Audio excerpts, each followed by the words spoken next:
Oi, gente, tudo bem com vocês? Bem-vindos para mais um episódio do nosso querido livrinho Nosso Lar, né? Mais um capítulo. Eu espero muito que vocês gostem, né? Falta 6 capítulos para finalizarmos, então já deixa seu like, comentário. Não esqueça que não é porque estamos acabando o nosso lar que não temos outros estudos, então estamos tendo o estudo do livro dos médiuns e em breve começaremos um novo estudo, tá bom?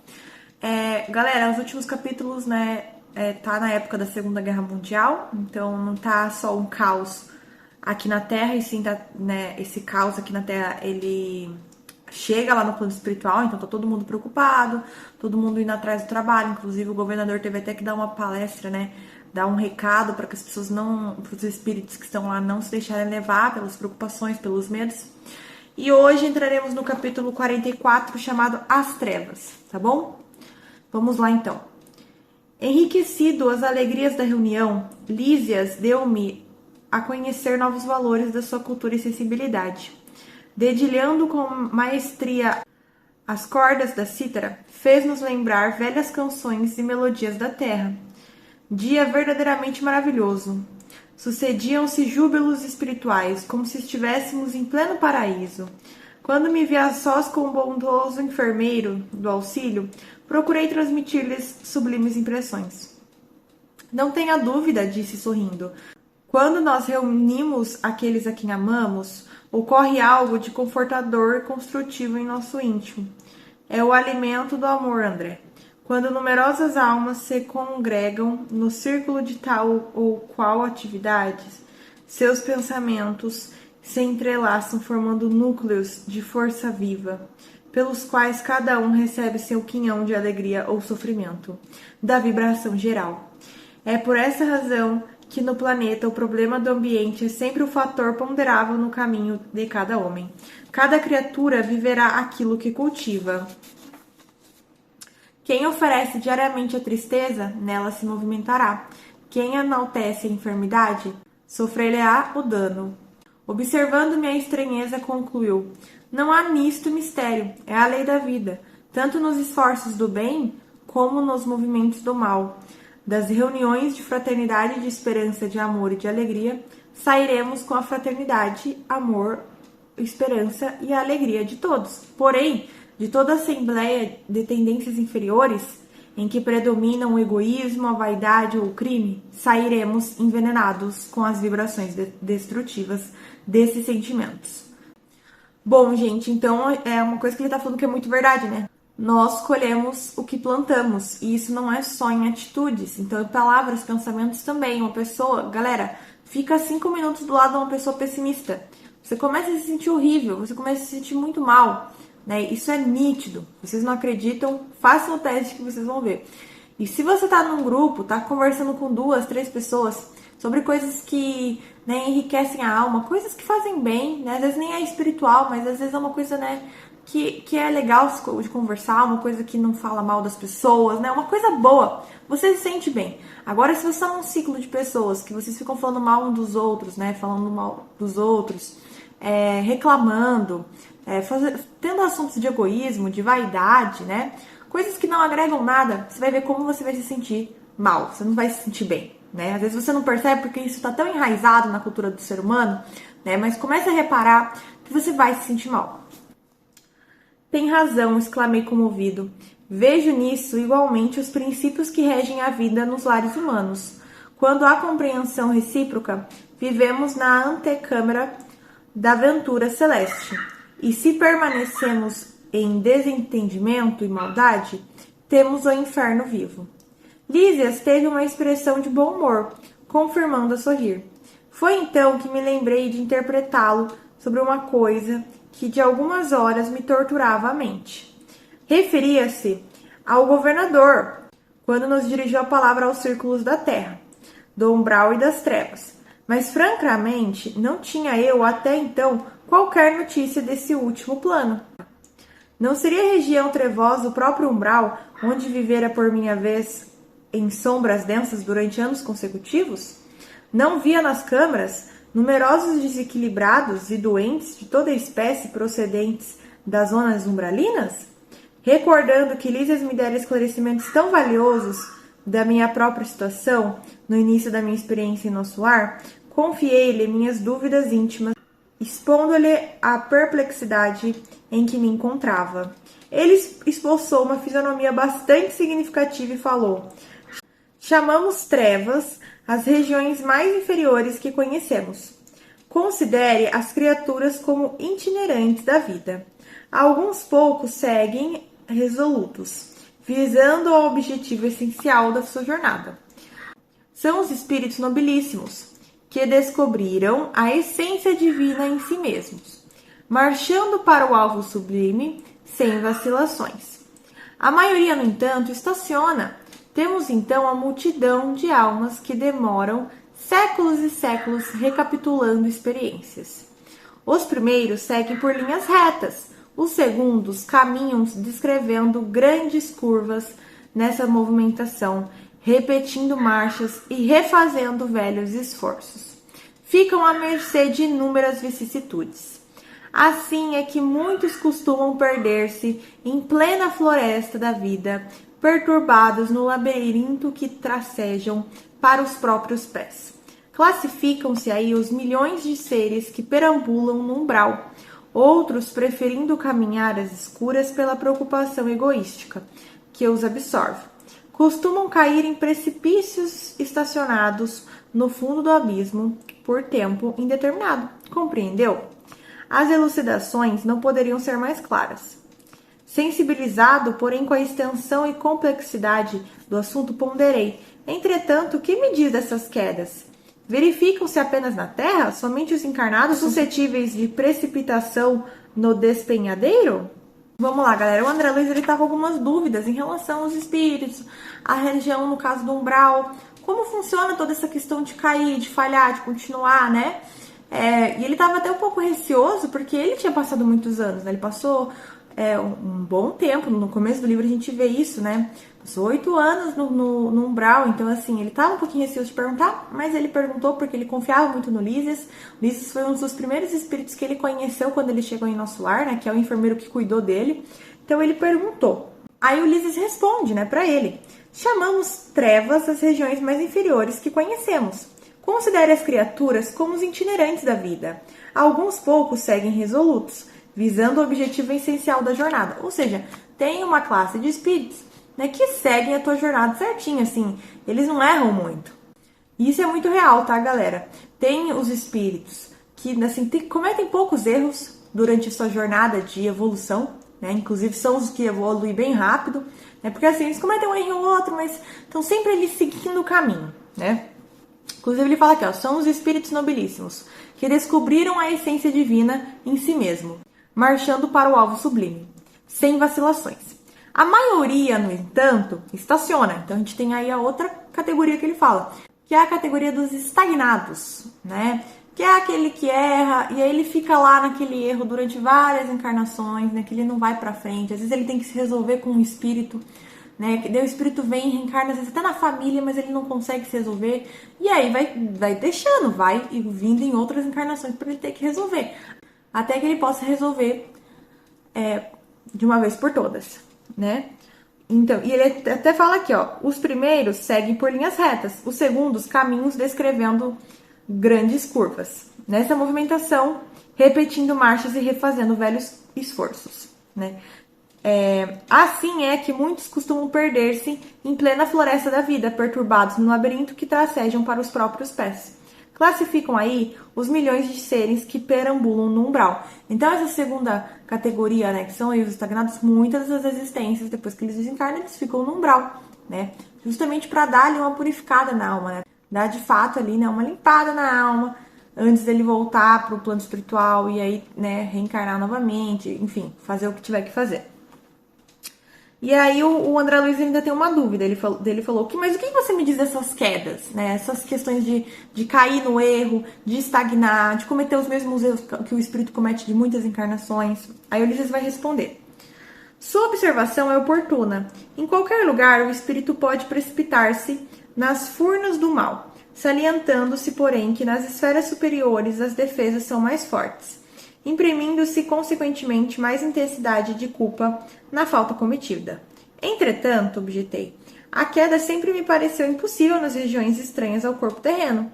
O ambiente divino, o conhecimento da verdade, o auxílio superior figuravam-me antídotos infalíveis ao veneno da vaidade e da tentação.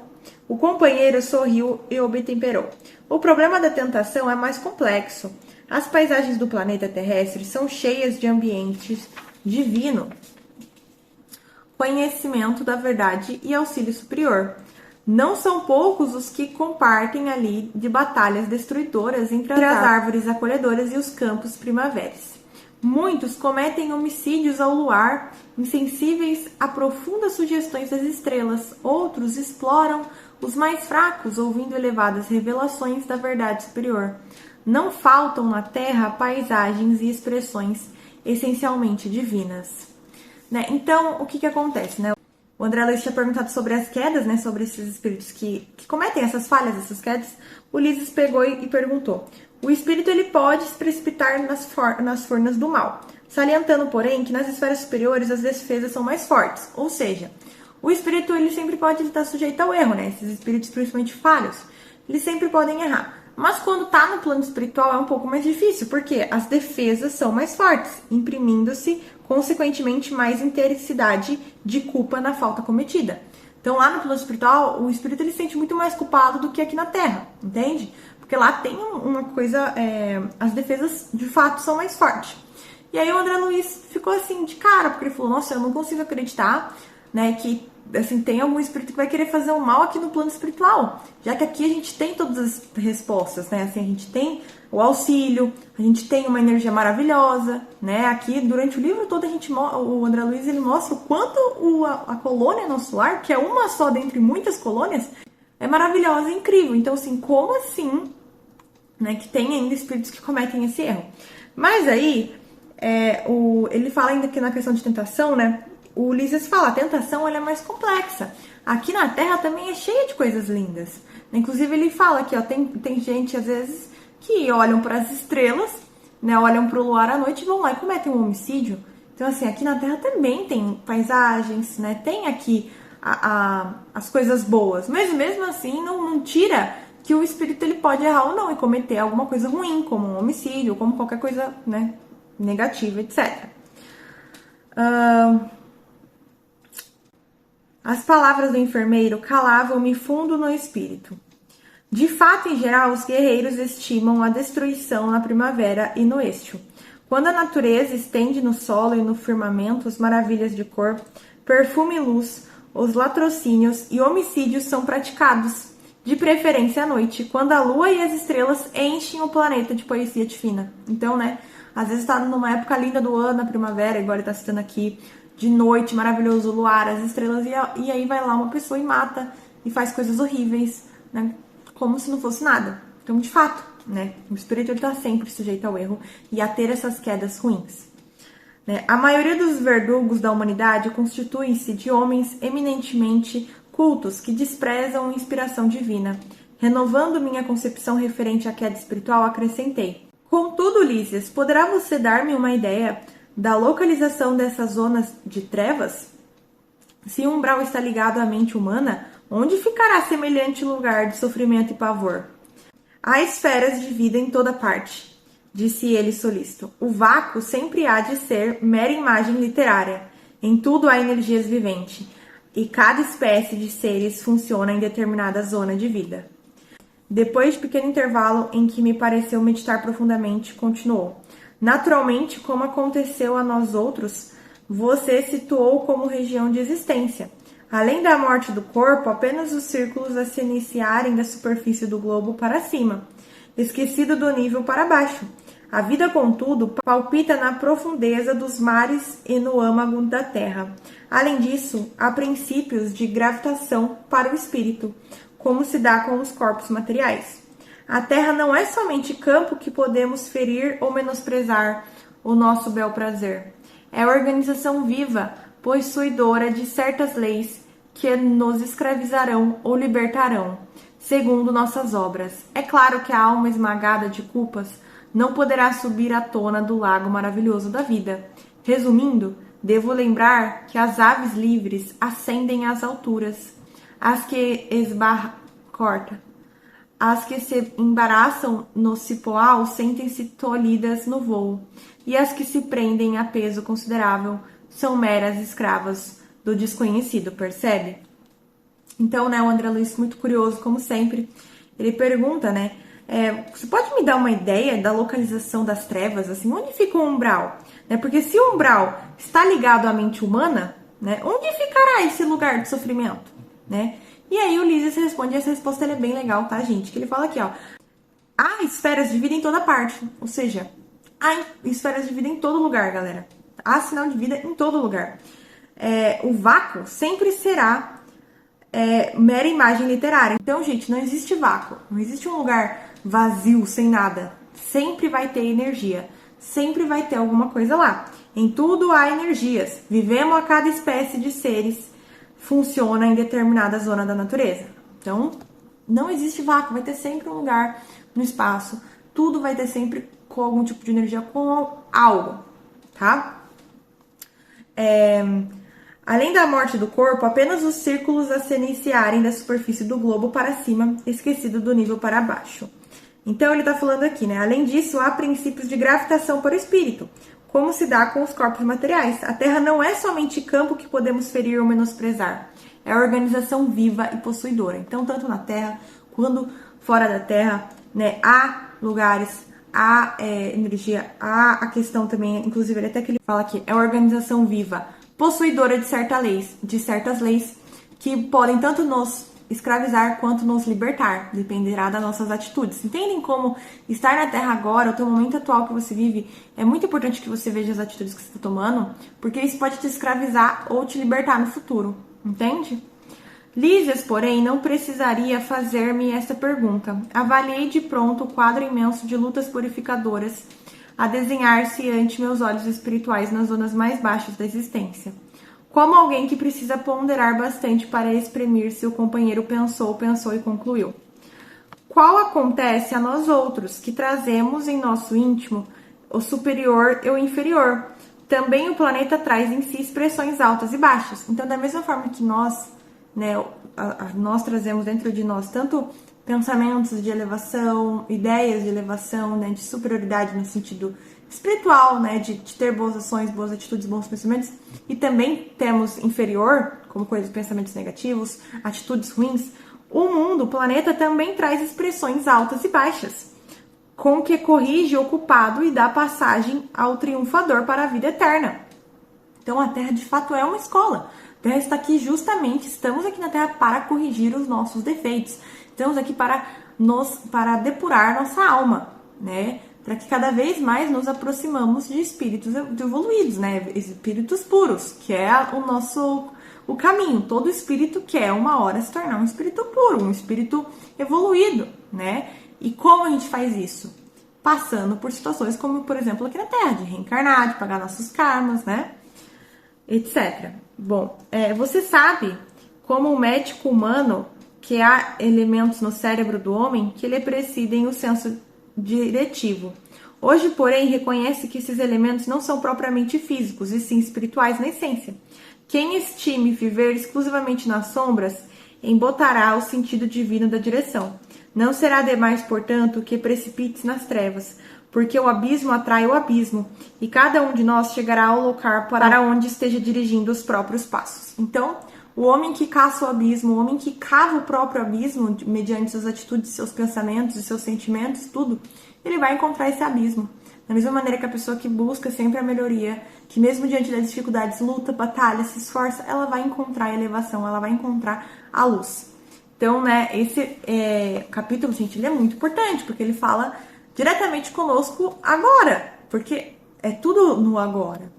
O que vai determinar se você vai conseguir, né, vai encontrar o abismo, vai encontrar a luz, depende das suas atitudes e dos seus pensamentos de agora. Então, galera, reforma íntima em dia, espiritualização em dia, né? Sempre. Lembrem que aqui é uma escola e que é bom a gente passar de ano, porque se a gente não passar de ano, a gente vai ter que repetir tudo de novo, tá bom? Então é isso, galera. Finalizamos o capítulo 44. Semana que vem entraremos no capítulo 45, que é no campo da música. Olha só que legal. E agora, oficialmente, faltam 5 capítulos pra gente terminar o livro Nosso Lar, tá bom? Então, Então é isso, galera. Espero muito que vocês tenham gostado. Deixa o like, comentem, compartilha. Tchau!